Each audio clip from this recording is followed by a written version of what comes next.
आज का ये खूबसूरत प्रोग्राम मौलाना असद साहिब की ज़ेर सदारत एक तारीख रकम कर रहा है।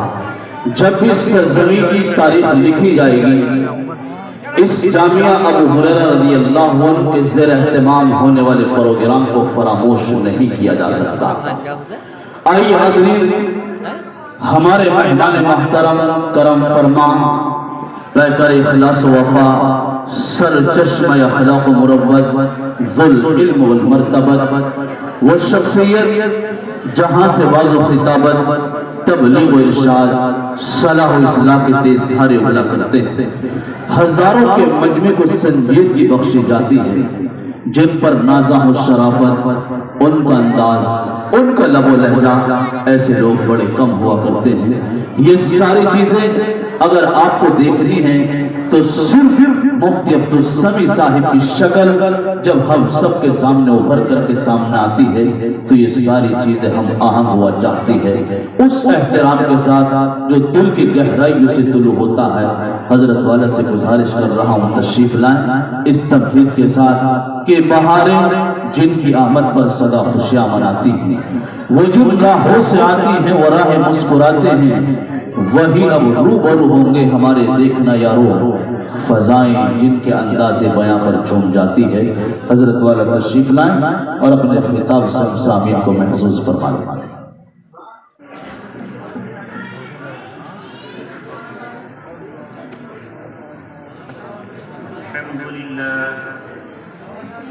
अल्हम्दुलिल्लाह नहमदुहु व नस्तईनुहु व नस्तगफिरुहु व नु'मिनु बिही व नतवक्कलु अलैहि व नऊज़ु बिल्लाहि मिन शुरूरि अनफुसिना व मिन सय्यिआति अअमालिना मन यहदिहिल्लाहु फला मुज़िल्ल लहु व मन युज़लिलहु फला हादिय लहु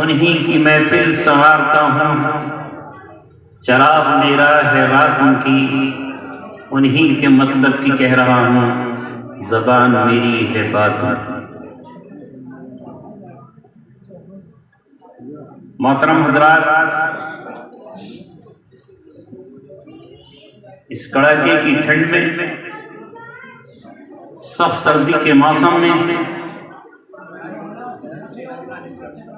आप हज़रात का यहाँ आना सिर्फ और सिर्फ अल्लाह की किताब कुरान और उसको सीने में महफूज करने वाले हाफिज कुरान की वजह से।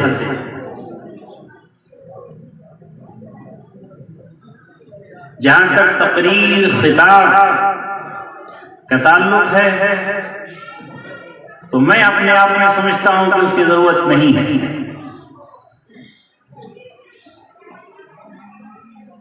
मुझसे पहले जैसा कि मैं दाखिल हुआ था, निहायत ही बलीग अंदाज में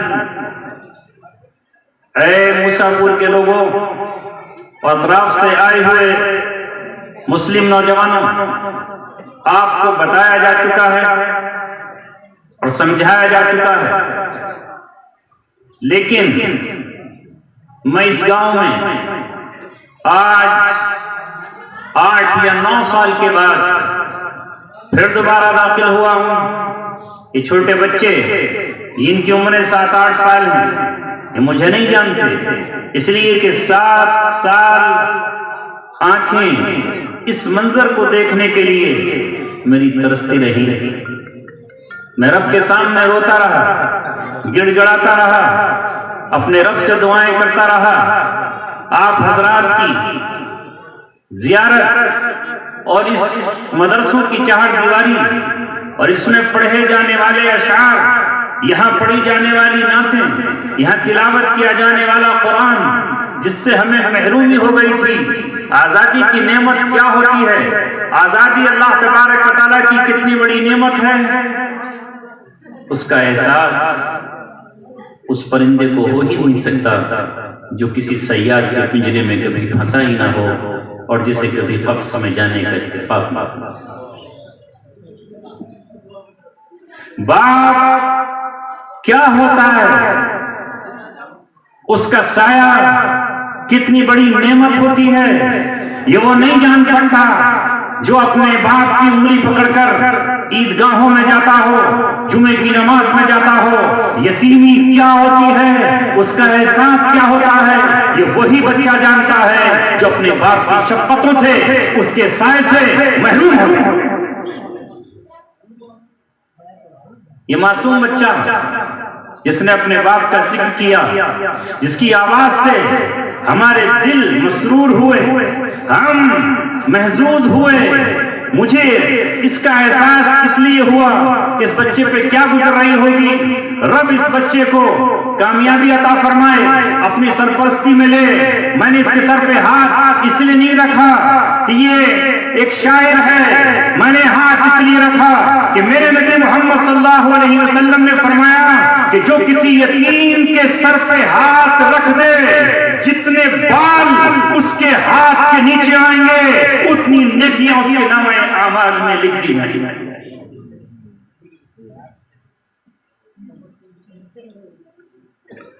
ऐ मूसापुर के लोगों और घरों में बैठे हुए लोगों, इस जलसे में न आने वालों, ऐ वो लोगों जो इस जलसे में आज नहीं आए, रो अपनी महरूमियों पर, रो अपनी बदनसीबियों पर, जितना रोया जाए रो। यहाँ उलमा न जाने कहां से आए हैं, किन किन इलाकों से आए हैं, किन किन असबाब और वसाइल के जरिए आए हैं, और एक तुम हो कि यहाँ उलमा की ज़ियारत को नहीं आए। ये मदरसे का लॉन, ये मैदान, ये बरामदा, ये सारे कमरे भर जाने चाहिए थे, लेकिन हाय अफसोस, बदनसीबी है इस कौम की। इस बेतरफ ये कौम ये कहती है कि उस पर जुल्म सितम हो रहा है। सितम तो कुछ भी नहीं हो रहा, तू तो वो काम कर रहा है कि तुझे जमीन में धंसा दिया जाए।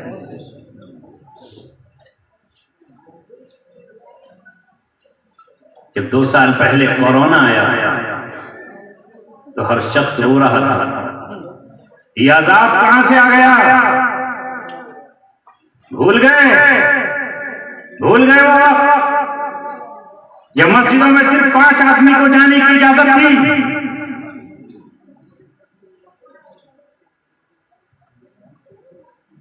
और ईद की नमाज के लिए तुम तरसते थे कि ईदगाह में हम पहुंच जाएं। इशराक के वक्त ही ईद की नमाज मस्जिद में पढ़ के आ जाया करते थे। उस सब तो बड़ा शौक लगता था। फिर अल्लाह तबारक व तआला ने उन दिनों को बदला। कैसा तुम घबराते थे कहीं मेरे घर में किसी को कोरोना ना हो जाए, मुझे क्वारंटाइन ना कर दिया जाए। लोग कांपते थे, थर्राते थे, डरते थे। अगर इस हालत में मौत हुई तो नमाज जनाजा नहीं होगी, कफन नहीं दिया जाएगा, न जाने कौन दफन करेगा। किस कसमकुसी के आलम में थे, मगर जैसे ही अल्लाह तबारक व तआला ने रहमतों का नुज़ूल किया और उस अज़ाब को हटाया और फिर हमें सुकून का मौसम और माहौल दिया, तो फिर अल्लाह तबारक व तआला की नाफरमानियां।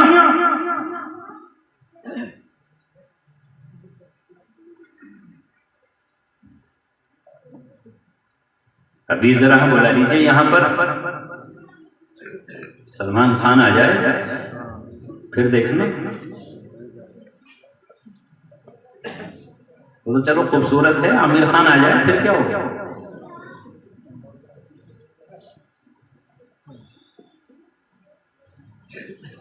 क्या हाल है हमारा। अल्लाह हिफाजत फरमाए। क्या कहें आपसे, दिल के फपोले जल उठे सीने के दाग से, इस घर को आग लग गई घर के चिराग से। फफिर्रु इलल्लाह मोमिनीन, ऐ लोगों आज भी अल्लाह की तरफ पलट आओ। सही कहा था अल्लामा इकबाल ने, तेरी बर्बादियों के मशवरे हैं आसमानों में, अनादिल बाग के गाफिल न बैठे आशियानों में, तेरी बर्बादियों के मशवरे हैं आसमानों में। जैसे नीचे से आमाल जाते हैं वैसे ही अल्लाह तबारक व तआला की तरफ से फैसले आते हैं।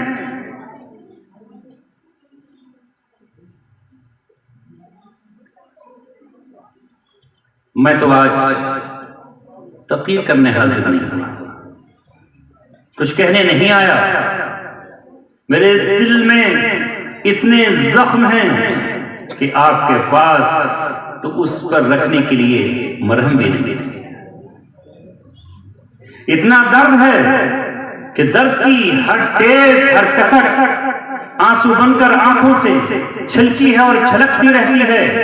मगर हाँ, फिर भी मैं उन जबानों का शुक्रिया अदा करने आया हूं जिन्होंने नमाज की अदायगी के बाद मुझे याद रखा और मौलाए कायनात से मेरी आजादी और रिहाई के लिए दुआएं की। मैं उन इमामों का, उन उलमा का, उन तलबा का, उन कारियों का, उन हाफिजों का शुक्रिया अदा करने आया हूं जिन्होंने सिर्फ अल्लाह की बुनियाद पर मुझसे मोहब्बत की। और आज भी इस कड़ाके की सर्दी में दौड़े चले आए। आज भी मैं किरतपुर में कारी उवैस साहब के यहाँ इनकी खानकाह में इशा की नमाज के बाद बैठा था। हाजी शकील साहब जो दूध का काम करते थे। एक जमाना था जब हर इजलास में, वो चाहे सराय अइम्मा हो, वो रंगड़पुरा हो, वो या मूसापुर हो, वो कोई सा गांव हो, किरतपुर हो, वो भनेड़ा हो, वो वहां पर होते पूरे 7 साल। जब हम कभी अपने साथियों के साथ बैठते तो फिर मैं ये कहता कि न जाने कैसे कैसे दीवाने इस कौम में अल्लाह तबारक व तआला ने पैदा किए हैं। जब मैं स्टेज पर आता तो वो बैठ जाते, मैं उनकी नजरों में नजरें डालता, वो मुझे देखते रहते और एक ही शख्स को मुखातब करके मैं घंटों अपनी बात सुना देता। उनकी आंखों में आंखें डालकर मैं ये कहता कि आफाक से खींची जाती है, आफाक से खींची जाती है तौहीद की मैं सागर से नहीं नजरों से पिलाई जाती। आफाक से खींची जाती है, सीनों में उतारी जाती है। तौहीद की मैं सागर से नहीं नजरों से पिलाई जाती है। वो मोहब्बत, वो चाहते आज भी बाकी थी। जैसे वो आए मैंने उनको पहचान लिया, उन्होंने मुझे पहचान लिया। मैं बाहर निकला तो जुल्फे दराज, नूरानी चेहरा, दूध की 2 लगी हुए उनकी मोटरसाइकिल पर उस नौजवान ने सलाम किया। मैं पहचान नहीं पाया कौन है। जब उसने ये कहा कि मैं हाजी शकील का फर्जंद हूं तो उनका फर्जंद भी आज मुझे देखने के लिए आया। ऐ वो लोगों जिन्होंने मुझसे मोहब्बत की और आज भी मोहब्बत करते हो, मैं नहीं जानता और मुझे नहीं मालूम कि हालात किस मोड़ पर जाएंगे और हम कहां पहुंचेंगे। लेकिन ऐ रब, तुझे तेरी मोहब्बत का वास्ता, उस मोहब्बत का वास्ता जो तुझे हमसे है, और क्यों ना हो तुझे हमसे कि हम तेरी मखलूक हैं, तू हमारा खालिक है, तू हमारा माबूद है, हम तेरे आबिद हैं। तुझे अपनी हर मखलूक से मोहब्बत है, तू हमसे ही नहीं कुत्ते तक से मोहब्बत करता है। एक फाहिशा औरत, एक तबाही औरत जंगल में, सहरा में, बयाबान में, धूप के आलम में एक प्यासे कुत्ते को अपनी मौजा निकाल कर पानी पिला देती है। ऐ रब, उस फाहिशा के गुनाह को माफ कर देता है कि तूने मेरी मखलूक को पानी पिलाया, जा उसी के सदके में मैं तुझे जन्नत में भेज देता। हम तो फिर भी इंसान, ऐ रब हम तो फिर भी मुसलमान हैं, ऐ रब हम तो फिर भी तेरे नबी के गुलाम हैं, ऐ रब हम तो फिर भी तेरे नबी के चाहने वाले हैं। हमारी पेशानियों पर ला इलाहा इल्लल्लाह मुहम्मद रसूलुल्लाह लिखा है, हमारी ज़बानों पर सुब्हानल्लाहि व बिहम्दिही सुब्हानल्लाहिल अज़ीम रवा और दवा है। ऐ मौला तू जानता है हमारे बच्चों की नोके ज़बान पर बिस्मिल्लाहिर रहमानिर रहीम की सदा और तिलावत है। ऐ रब तू जानता है कि हमारी माओ के सरों पर दुपट्टा और आंचल इसलिए है कि तूने कुरान में कहा है या अय्युहन नबी कुल्ली अज़वाजिका व बनातिका व निसाइल मुमिनीन युदनीना अलैहिन्ना मिन जलाबिबिहिन। अपनी औरतों को कहिए नबी, अपनी बेटियों को कहिए, मुस्लिम औरतों को कहिए कि वो सर से अपने दुपट्टा न उतारें बल्कि अपने जिस्म पर चादर ढांकें। ऐ रब हमारे आज भी बीवियों के चेहरे पर अगर नकाब है, वो घरों में रहती हैं, बुर्का पहनती हैं, घर की चारदीवारी में रहती हैं, तो इसलिए नहीं कि उनके पास आरज़ू नहीं है, इसलिए नहीं कि उनके पास जीने की तमन्ना नहीं है, इसलिए नहीं कि वो बाजार में जाना नहीं जानती हैं, इसलिए नहीं कि वो फैशन करना नहीं जानती हैं, वो इसलिए घर में बैठी हुई हैं कि तूने सूरह अहज़ाब में 22 पारे में कहा है वक़रना फी बुयूतिकुन्ना वला तबर्रजना तबर्रुजल जाहिलियतिल ऊला। ये घरों में करार पकड़े और पुरानी जाहिलियत की तरह निकली न फिर। तो फिर ऐ रब हम तेरी मोहब्बत के सवाली हैं, हम तेरे प्यार के मुतराशी हैं, हम तेरी रहमत को आवाज दे रहे हैं, हम तुझे पुकार रहे हैं, तेरा लुत्फ़ो करम मांगते हैं, तुझसे इनायत मांगते हैं। ऐ रब हम तुझसे हर वो नेमत मांगते हैं जो तूने हमारे लिए पैदा की है, वो हमारा रब और हमारा खालिक है। और सच्ची बात ये है कि जो उसने कुरान के पहली आयत में जहां से कुरान शुरू होता है, सूरह फातिहा जहां से कुरान का आगाज होता है, वहां कहा है अल्हम्दुलिल्लाहि रब्बिल आलमीन। तमाम तारीफें और हर तरह का शुक्र अल्लाह रब्बुल आलमीन के लिए है। वो हमारा भी रब है और जमीन पर रेंगने वाली चूंटियों का भी रब है। हम में से कोई जो रोजाना चूंटियों की दावत करता हो और उन्हें खिला के आता हो? क्या हम में से कोई मछलियों को खिलाता है? क्या हम में से कोई परिंदों को खिलाता है? अरे हम तो परिंदों को खिलाते भी हैं तो उसे खाने के लिए कभी कभी दाने डालते हैं कि आ जाए। अल्लाह ताला ने यही फरमाया, ये कौन है जो उनको जमीन और आसमान के बीच रोके हुए है? ये अल्लाह तबारक व तआला की जात है जो परिंदों को घोंसलों में खिलाती है, दरिंदों को जंगल में खिलाती है, चरिंदों को चरागाहों में खिलाती है, जो मछलियों को पानी में वो जात खिलाती है।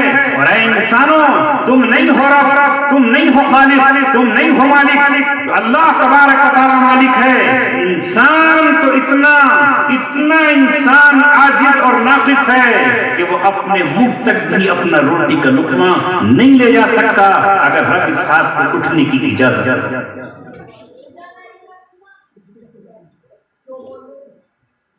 आज का ये इजलास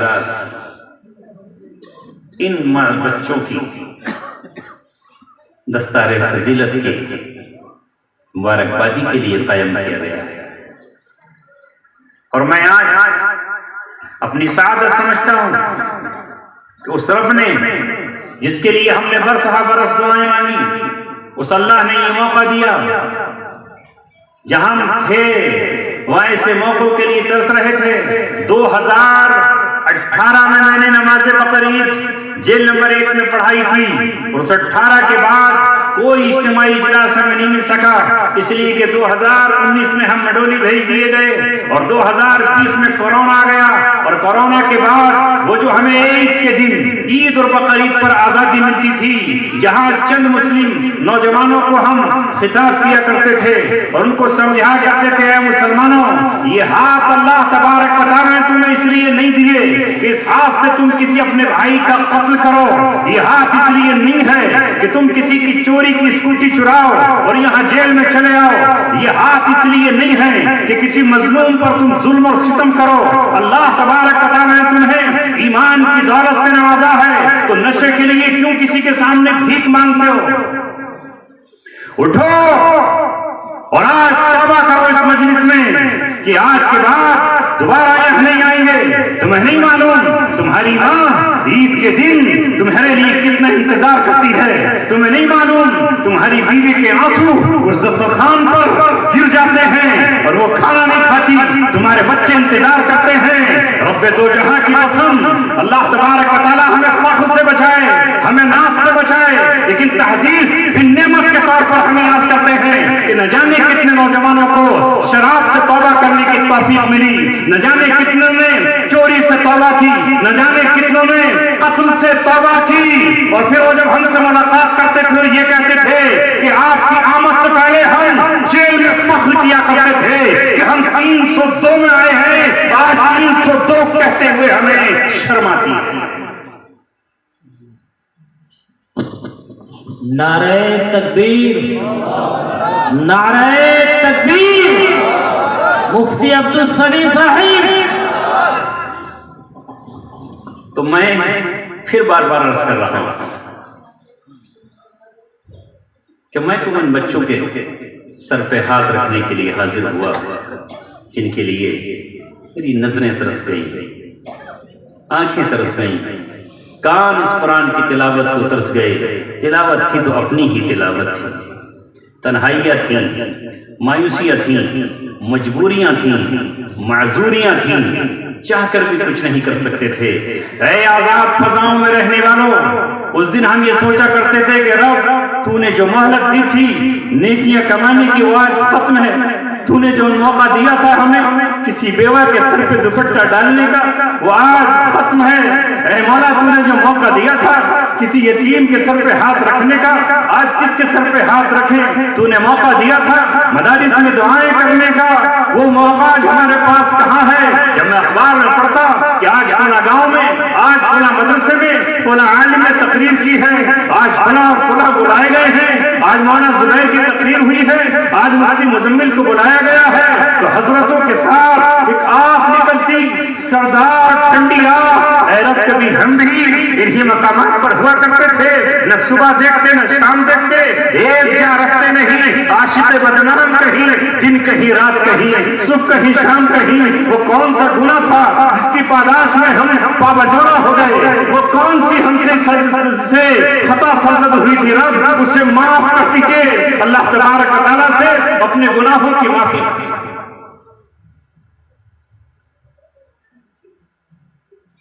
शायद कोई आंसू, किसी की कोई दुआ, किसी का कोई इस्तिग़ासा अल्लाह तबारक व तआला के यहाँ पहुंचा। 1 नवंबर को जब मैं निकल कर आया, फिर मेरी मुलाकातें हुई, मुझे पता चला न जाने कितनी मेरी उन माओं ने, हकीकी माँ तो मेरी एक ही माँ है, हकीकी बहनें तो सिर्फ 3 हैं, हकीकी बेटे तो मेरे सिर्फ 2 हैं और बेटियां 2 हैं, लेकिन मेरे रूहानी बेटों, रूहानी माओ, रूहानी बहनों, रूहानी बाप और रूहानी भाइयों की लातादाद दौलत मेरे पास है। मैं रब से अपने यही कहता था, मेरे रब मैं गुनहगार हूँ, मैं खताकार हूँ, मैं मुजरिम हूँ तेरा, मैंने अपने माँ बाप का हक अदा नहीं किया, मुझसे भाइयों का हक अदा नहीं हुआ, मुझसे अपनी औलाद का हक अदा नहीं हुआ, तेरे कुरान का हक अदा नहीं हुआ। तूने मस्जिद के पड़ोस में मुझे रखा, मैं मस्जिद का हक अदा नहीं कर सका, तूने मस्जिद से मुझे उठाया, वो मस्जिद से दूर कर दिया।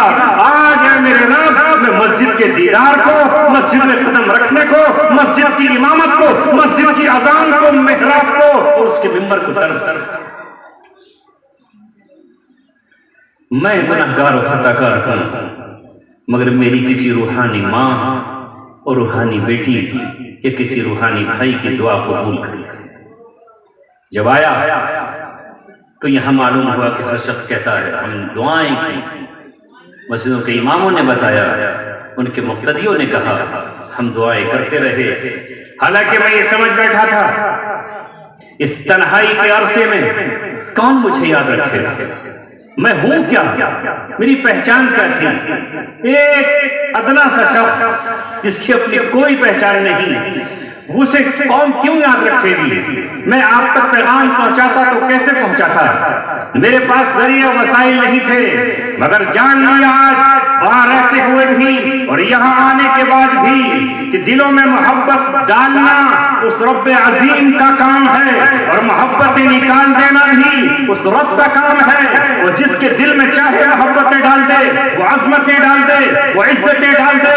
आज से 1400 बरस पहले यही कुरान जो आज पसलियों के बीच महफूज कर लिया गया है, इसने ऐलान किया था ग़ज़वा अहज़ाब के मौके पर, क़ुलिल्लाहुम्मा मालिकल मुल्क, ऐ मेरे महबूबम ऐलान कर दीजिए बादशाहत और सल्तनत का मालिक अल्लाह तबारक व तआला है। क़ुलिल्लाहुम्मा मालिकल मुल्क तुअतिल मुल्क मन तशा व तंज़िउल मुल्क मिम्मन तशा, तू जिसे चाहे मुल्क अता फरमाए और जिससे चाहे मुल्क की बागडोर को छीन ले। नारे तकबीर, नारे तकबीर।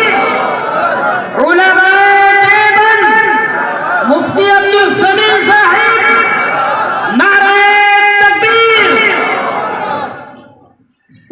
व तुइज़्ज़ु मन तशा व तुज़िल्लु मन तशा, तू जिसे चाहे इज्जत दे और तू जिसे चाहे जिल्लत से दो चार कर। इज्जत पैसों में नहीं है। कल जब अब्दुल्ला बिन उबई जो मुनाफिकीन का सरदार था, उसने यही कहा था, ला तुनफिकू अला मन इंदा रसूलिल्लाह, जो अल्लाह के रसूल के करीब रहते हैं। कौन रहते थे? असहाब सुफ़्फ़ा रहते थे, जो गरीब थे, जो मिस्कीन थे, जिनके पास कमाने का जरिया नहीं था। वो वहां अहादीस सीखा करते, वहां वो कुरान सीखते, वहां वो कुरान की तफसीर सीखते, वो हिकमत की बातें सीखते, वह नबी पाक सल्लल्लाहु अलैहि वसल्लम से हदीसें और आपकी अनमोल बातें सीखा करते थे। कोई सदक़े की रकम आती, उन पे खर्च कर दिया जाता। सदक़े की खजूरें आती, वो सदक़े की खजूरें मस्जिद नबवी में टांग दी जाती। उन खजूरों से वो अपना पेट भर लेते। किसी के यहाँ बकरी बच्चे को जन्म देती, वो दूध देती, तो कुछ दूध वहां पर आ जाता, वो दूध से उनका पेट भर जाता। ये असहाब सुफ़्फ़ा कहलाते। सुफ़्फ़ा के माना चबूतरे के हैं। इस चबूतरे पर तादाद घटती और बढ़ती रहती थी। यही अबू हुरैरा रहा करते थे। तो अब्दुल्ला बिन उबई ये कहता है कि इन कंगलों, इन गरीबों और इन कमजोरों पर तुम मदीने वालों पर ऐसे मत खर्च करना, ये खुद ब खुद मोहम्मद रसूलुल्लाह के पास से भाग जाए।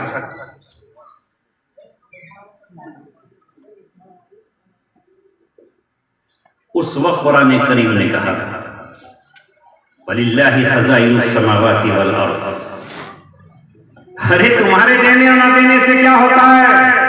अल्लाह तबारक व तआला के यहाँ जमीन और आसमान के खजाने मौजूद हैं। वो जब चाहेगा अपने खजानों से इन्हें मामूर कर देगा। तुम्हारी भूख नहीं मिटेगी। एक घूंट भूख, एक घूंट दूध इनकी भूख को मिटा देगा। एक लुक़मे से इनका पेट भर जाएगा। एक गिलास दूध मोहम्मद रसूलुल्लाह की बरकत से पूरी कौम और तमाम असहाब सुफ़्फ़ा पी लेंगे। यही कुछ हमें विरसे में मिला है, यही कुछ हमें विरासत में मिला है, यही कुछ हमें अमानत के तौर पर मिला है, यही कुछ अल्लाह तबारक व तआला ने हमें अता फरमाया है। अल उलमाउ वरसतुल अंबिया, ये उलमा अंबिया के वारिस हैं। तुम देखो तो सही, इनको देते क्या हो? ये मदरसे में खाते क्या है? मैं वहां कहा रहा था जेल में कि मेरे साथियों, कितने मदरसों में ऐसा ही खाना मिलता है जैसा कि तुम्हें मिल रहा है। वही उबली हुई दाल, सूखे हुए चावल। बहुत सारे मदारिस में मैंने देखा है ऐसा ही। कौम देती ही कहां है?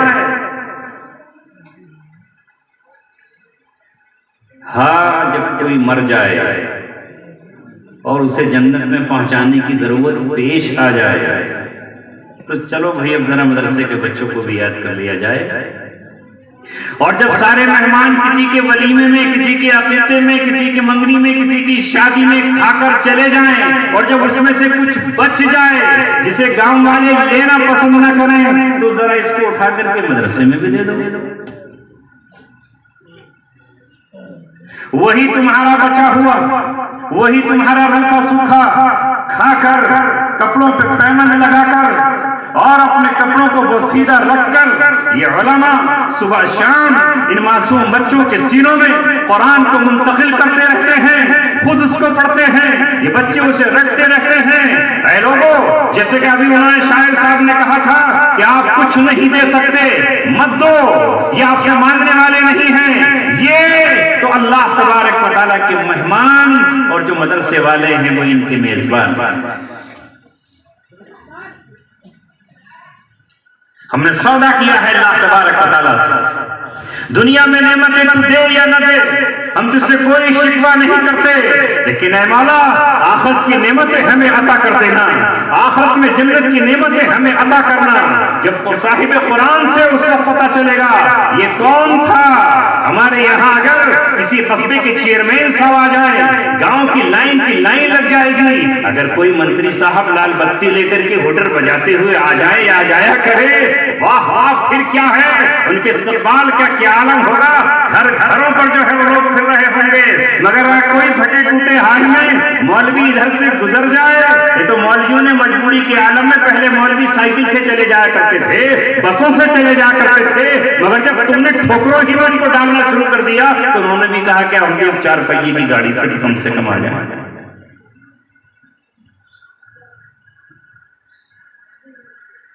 नेमत है मौला, तो जितनी हमें देगा हम उस पर राजी हैं। क्या खिलाओगे? नहीं है आपके पास खिलाने के लिए। हमारा दिल उस कुरान की दौलत से भर जाता है, जिक्र इलाही से भर जाता है। कुरान पढ़ते हुए जो लुत्फ आता है, कुरान पढ़ते हुए जो मजा आता है, कुरान पढ़ते हुए जो हलावत आती है, कुरान सुनते हुए जो कैफियत आती है, जाओ तुम भाई दुनिया की किसी नेमत में नहीं है, हरगिज नहीं है। वो नेमत है किसी और को मुबारक। हम तो जन्नत की नेमतों और उसकी चाहतों की आरज़ू में जिया।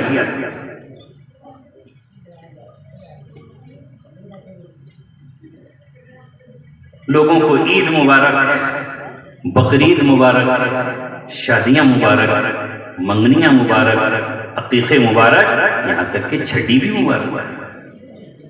मगर हमारी ईद का दिन ये है, हमारे लिए जश्न आज है जब किसी हाफिज को हाफिज कुरान कर देते हैं, तो कल क़यामत में उस हाफिज कुरान से कहा जाएगा, युक़ालु लिसाहिबिल कुरानी यौमल क़ियामह इक़रा वरतक़ी वरत्तिल कमा कुन्त तुरत्तिलु फ़िद दुनिया व इन्न मंज़िलका इंद आखिरी आयतिन तक़रऊहा।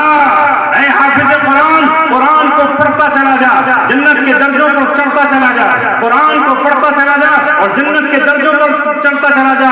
तेरा ठिकाना वही है जहां पढ़ते हुए तू आखिरी आयत पर। हो सकता है हम में से इन बच्चों के वालिदैन को कोई जानता भी ना, इनकी मां को कोई पहचानता भी ना, नहीं मालूम वो किस खानदान से हैं, किस घराने से हैं, उनका महल शाही महल है कि वो किसी झोंपड़ी में रहती हैं।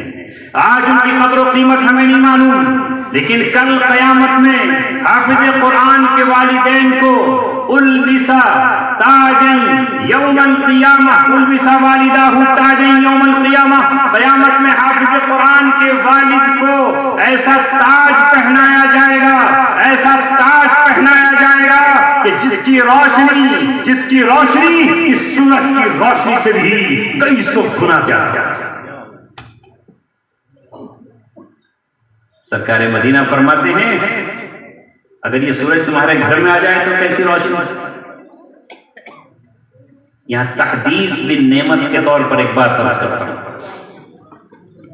तहदीस बिन नेमत आप नहीं समझ पाएंगे, उलमा सब समझ पाएंगे। अल्लाह ने सूरह वज़्ज़ुहा में अपने नबी से कहा, अपने एहसानात याद दिलाते हुए, अपनी नेमतों का तज़किरा करते हुए, महबूब हमने आपको यतीम पाया था तो आपको हमने ठिकाना दे दिया, आपको गरीब पाया था तो आपको हमने मालदार कर दिया, आप राह हिदायत की तलाश में थे, हमने आपके सर पर नबूवत का ताज ही सजा दिया, खत्म नबूवत का सेहरा ही आपके सर पर बांध दिया, नबूवत आप पर खत्म कर दी, रिसालत आप पर खत्म कर दी, आपके बाद सारी उम्मतों का खात्मा हो गया। आप सरदार हैं तमाम नबियों के, तमाम रसूलों के, तो आपकी उम्मत सरदार है तमाम उम्मत। ये सब नेमतें याद दिलाते हुए कहा, वअम्मा बिनिअमति रब्बिका फहद्दिस, और अपने रब की नेमतों को बयान भी कीजिए। गुरूर के तौर पर नहीं, घमंड के लिए नहीं, तकब्बुर के लिए नहीं, अपने एजाज के लिए नहीं, हाँ नेमत के तौर पर अल्लाह ने मुझे नेमत अता फरमाई है। मैं इब्तिदा में एक छोटे से गांव में, जैसे तुम्हारा गांव है, ऐसे ही मैंने जिंदगी गुजारी। मेरा बाप कोई अमीर आदमी नहीं था, बस इतना था कि वो मस्जिद का इमाम था, और इमामत भी वो फी सबीलिल्लाह किया करता था। उसने गांव के किसी शख्स का कोई कपड़ा हदिये में कभी नहीं लिया। मैं तो अपने बाप के नक्शे कदम पर भी नहीं चल सका। मेरे पास तो शायद ये रुमाल भी हदिये का है, ये मेरे पास ये जैकेट भी हदिये का है, ये कपड़े भी मेरे पास हदिये के हैं, मेरे पास तो जूते भी हदिये के हैं। मैं सरापा कौम तेरा हूं, इसलिए कि तूने मुझे इज्जत दे दी है। तेरे बगैर मैं कुछ भी नहीं हूं। मेरे पास जो कुछ है वो मेरी कौम का है, मगर वो मेरे बाप जिसने कभी किसी हाजी का हदिया भी कबूल नहीं किया, वो बाप था जो मुझे खेत पर लेकर चला जाता, फिर गांव में पढ़ने के लिए भेज देता। मेरे यहाँ मकतब भी सही ढंग से नहीं था। उस मकतब में मैंने इब्तिदा में पढ़ा। इन्हीं हालात में कभी खेत, कभी स्कूल और कभी घर, उम्र गुजर गई और मैं हाफिज कुरान नहीं हो सका। शायद इस बात बहुत सारे लोग नहीं जानते। जब मैंने 8वीं क्लास से स्कूल छोड़कर दीन की तरफ जाना चाहा, उस वक्त गुर्बत, गांव में मालदारों की चमकती दमकती हुई कोठियां, उनके घरों में जगमगाते हुए चिराग और पंखों में मुझे इस बात पे मजबूर कर रहे थे कि मैं भी कोई हुनर सीख लूं, मैं भी कोई फन सीख लूं, मैं भी कोई सनत सीख लूं और एक मालदार बन जाऊं। बाप ने मुझसे मेरे ये कहा, नहीं नहीं, तुम अगर सीखोगे तो क्या सीखोगे? किसी की किवाड़ बनाना, किसी की चौखट बनाना, किसी की पलंग और मसहरी बनाना। अगर किसी की चौखट टेढ़ी हो गई वो तुम्हें गालियां बकता आएगा। मैंने कहा मैं मोटर मैकेनिक सीख लूंगा, मोटरसाइकिल संभालना सीख लूंगा। उन्होंने कहा नहीं बेटे, उस वक्त तेरे कपड़े काले होंगे, नमाज ज़ोहर का वक्त आएगा तो नमाज छोड़ देगा, असर का वक्त आएगा तो तू फिर कहेगा कपड़े बदल के नमाज पढ़ लूंगा, तेरी नमाज छूट जाएगी। मुझे तुझसे पैसा नहीं कमाना, मैंने तुझे आलिम बनाने की नियत कर ली है। अगर इज्जत चाहता है, अगर सरफराजी चाहता है, अगर सरबरंदी चाहता है तो फिर तू आलिम दीन। क्योंकि उनके सामने कुरान की आयत थी जिसको मैंने भी पीछे छोड़ा था। जब मुनाफिकीन ने कहा कि इन पर माल खर्च मत करो, तो अल्लाह तबारक व तआला ने कहा वलिल्लाहिल इज्जतु वलिरसूलिही वलिलमुमिनीन। इज्जत अल्लाह के लिए है, मोमिनीन के लिए है और उसके रसूल के लिए।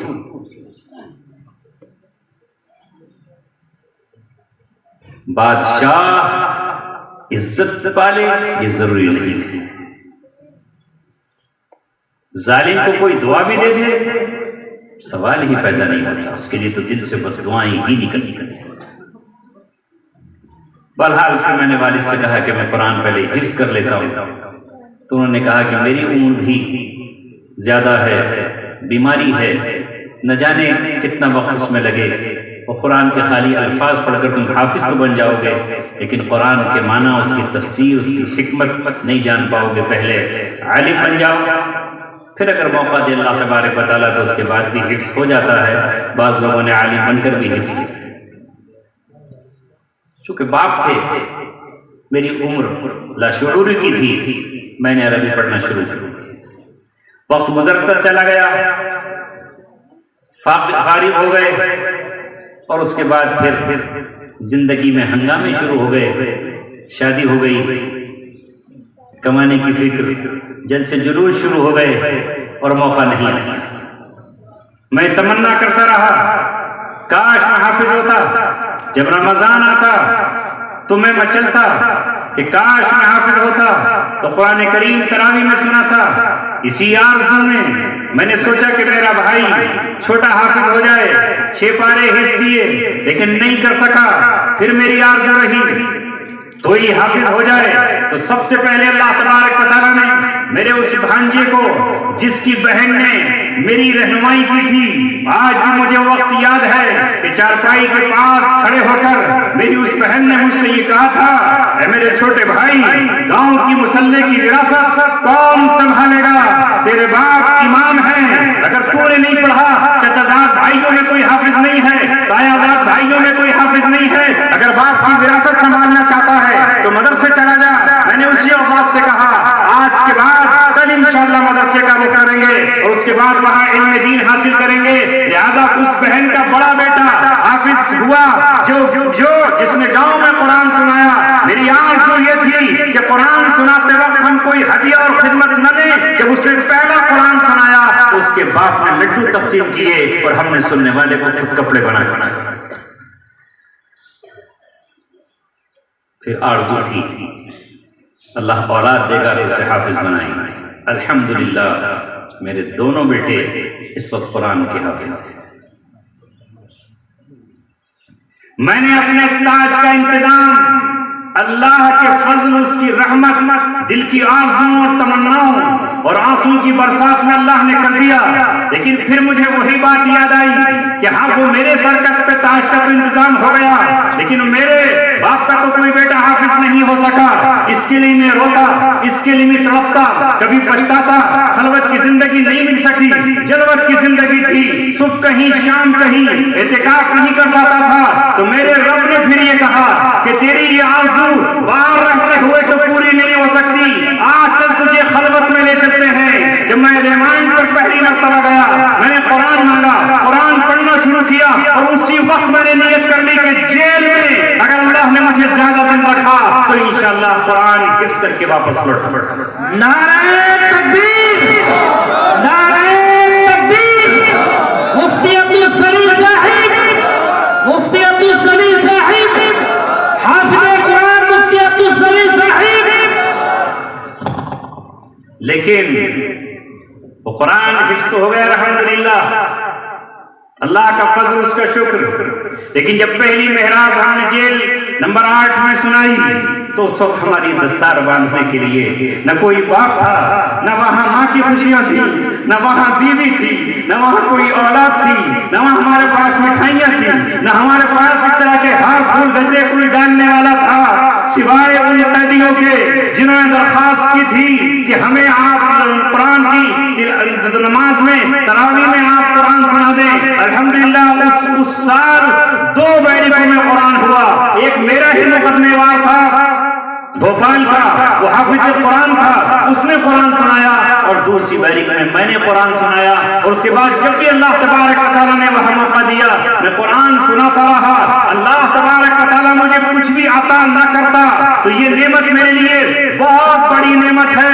अब मुझे पता चला कि हाफिज कुरान की कैसी कद्र होनी चाहिए, उसे कितनी मेहनत करनी पड़ती है, उसे कैसा रखना पड़ता है। क्योंकि कुछ कुरान तो मुझे याद था, उसका तर्जमा मुझे याद था।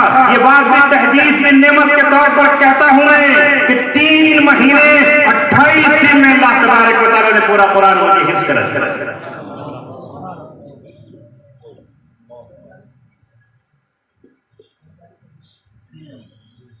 तो बहरहाल अल्लाह तबारक व तआला जब देने पर आता है तो कहीं भी दे सकता है। हमने अपने बुजुर्गों से सुना है और तफसीर में पढ़ा है कि अल्लाह तबारक व तआला किसी को उरूज देता है तो उरूज का मतलब है ऊंचाई, बुलंदी, रफ़तें, ऊंचाइयां।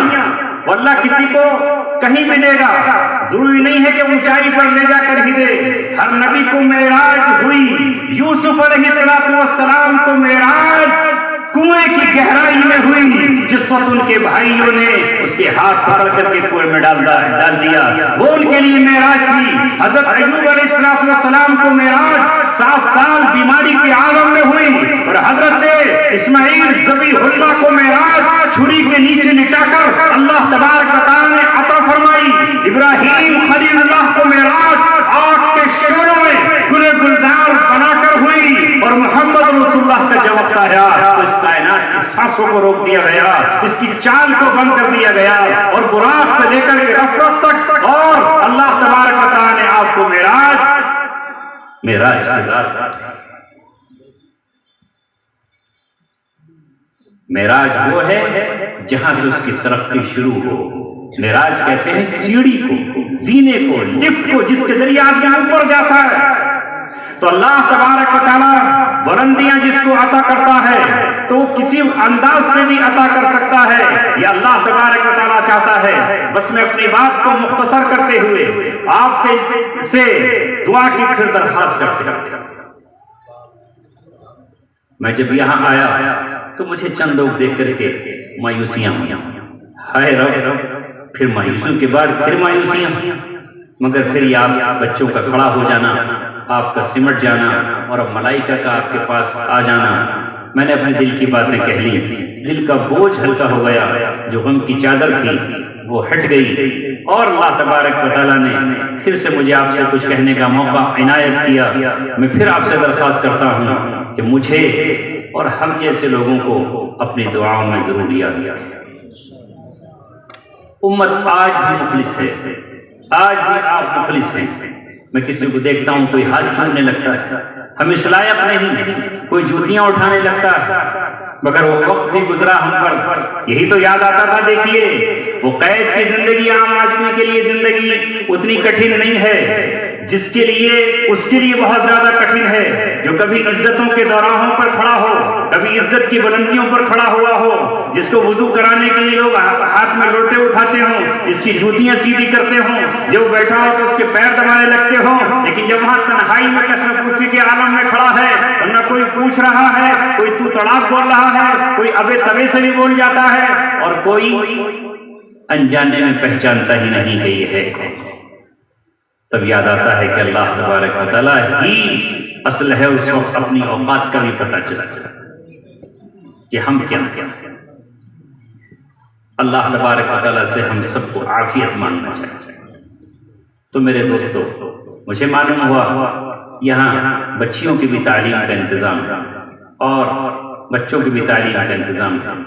मुझे ऐसा लगता है कि यहाँ कोई दूसरा इदारा भी होगा और दूसरे इदारे भी यहाँ पर चल रहे होंगे। बहरहाल आप हजरात इसकी जितनी कदर करें तो आप खुद अपनी कदर करें। दाई हलीमा ने जब उस यतीम बच्चे को, जिसे कोई दूध पिलाने तैयार नहीं था, अपने साथ ले जाने तैयार नहीं था, कोई अमीर के बच्चे तलाश कर रहा था, कोई रईस के बेटे तलाश कर रहा था, वो सिर्फ उजरत पर उनकी निगाह थी, मगर ये कमजोर औरत जिसकी ऊंटनी गुर्बत की वजह से सबसे लाभिर है, ये उस घर में पहुंची जहां मोहम्मद रसूलुल्लाह सल्लल्लाहु अलैहि वसल्लम यतीमे के आलम में थे और इसलिए उनको छोड़ दिया गया था कि गरीब घराना हमें उजरत क्या अता करेगा। मगर उस औरत ने अपनी इज्जत बचाने के लिए, अगर खाली हाथ गांव लौटूंगी तो सब मजाक उड़ाएंगे, इसे कोई बच्चा नहीं मिला, मगर उसे क्या पता था कि ये दुर्रे यतीम है, ये दुर्रे यतीम है, इस यतीम का ही कयामत तक रात चलने वाला है। यही वो यतीम है जिसके कदमों में बड़े बड़े शाहों के ताज रखे हुए होंगे, यही वो यतीम है जो इससे जुड़ जाएगा, वो आसमान की बुलंदियों पर पहुंच जाएगा। दाई हलीमा का नाम तारीख में कैसा लिखा गया है। ऐ दोस्तों अजीजों, आज इस्लाम को भी लोगों ने यतीम बना दिया है, ये आज गुर्बत के आलम में जी रहा है। नबी की सही हदीस इस वक्त लोगों के सामने घूम रही है, बदा अल इस्लाम गरीबा, इस वक्त था कि इस्लाम गुर्बत की हालत में शुरू हुआ, वसयऊदु कमा बदा, और इस्लाम आखिर में ऐसा ही हो जाएगा जैसा कि शुरू में था। फतूबा लिल गुरबा, तो बिशारत हो इन गरीबों के लिए, इन अजनबियों के लिए जिन्हें कोई पहचानता ही नहीं।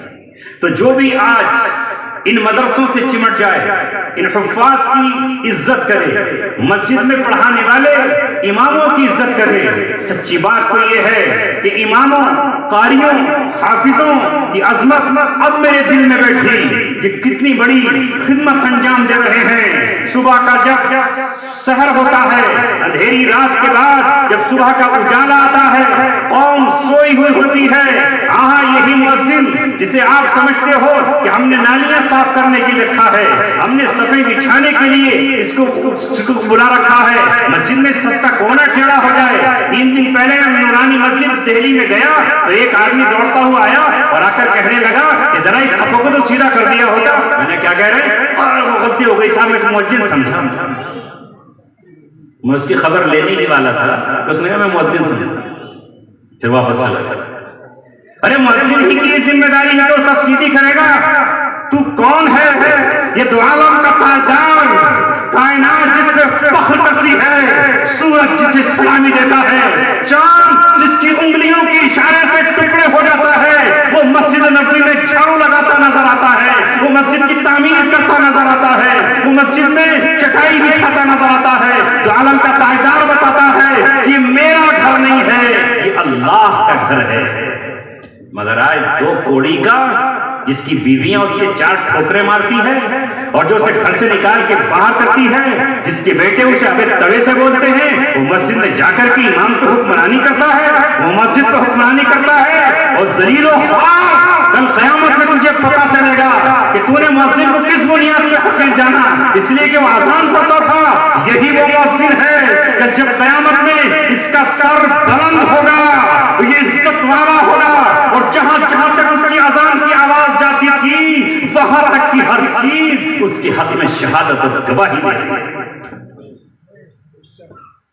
हम तो सोते होते हैं, बिस्तर में होते हैं, और मुअज्जिन अल्लाहु अकबर की सदा लगाता है और कहता है अस्सलातु खैरुम मिनन नौम। ऐ लोगों, नमाज नींद से बेहतर है। कितने लोगों को वो जगाने का सबब बनता है। हर जर्रा इस कायनात का उसकी शहादत का शाहिद बन जाता है और क़यामत में गवाही देगा। इस नजर से देखा करो जरा इलाही। कभी डीएम साहब के चपरासी की तौहीन कर सकते हो? एसपी बिजनौर के चपरासी की तौहीन है हिम्मत? मगर ये जो मस्जिद का बेचारा गेट खोलने वाला है, अजान पढ़ने वाला है, रब की बुलंदियों का ऐलान करने वाला है, हय्या अला सलाह की आवाज लगाने वाला है, आओ नमाज की तरफ, हय्या अला फलाह की तरफ आवाज लगाने वाला है, आओ कामयाबी की तरफ, उसे हम समझते हैं कि ये जलील व ख्वार है।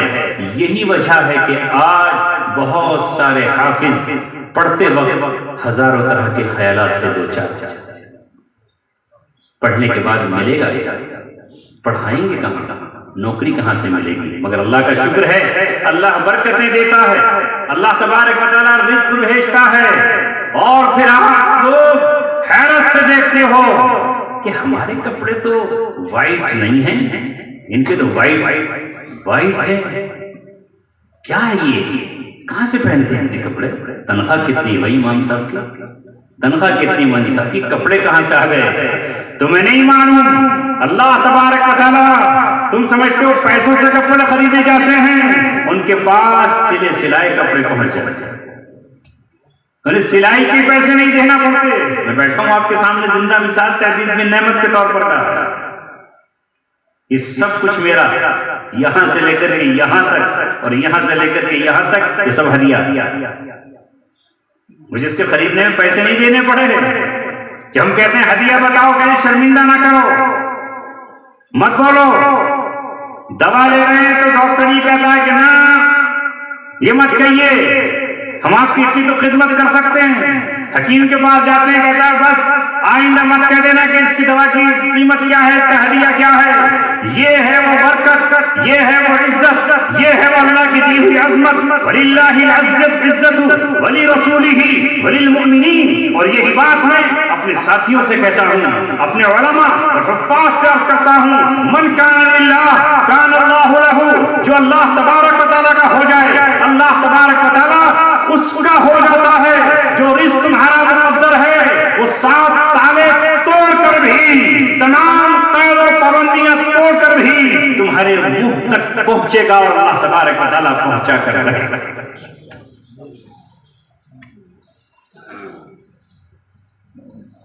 बस अल्लाह मेरी इस गुफ्तगू को और आपके इस बैठने को, उलमा की इस कुर्बानी को, और मेरे उन तमाम नौजवानों को, उन उलमा को जो सिर्फ मुझसे मिलने के लिए, मुझे देखने के लिए आए, मेरे पास सिवाय आपके लिए इजहार तशक्कुर के, शुक्रिया के, खुशी के आंसू बहाने के और कुछ नहीं है। वो अल्लाह तबारक व तआला आपको अता फरमाए। जिस रब ने आज यहां हमें जमा किया है उस रब से दुआ है कि वो रब कल क़यामत के मैदान में अर्श के साए में नूर की मिंबरों पर अंबिया के पास हम सबको जगह अता फरमाए। बस इन्हीं अल्फाज के साथ न तड़पने की इजाजत न फरियाद की, घुट के मर जाऊं यही मर्जी मेरे सैयाद की, बताते किसे अपनी मजबूरियां रह गए जानिबे, आसमां देखकर वाखिर दअवाना अनिल हम्दुलिल्लाहि रब्बिल आलमीन।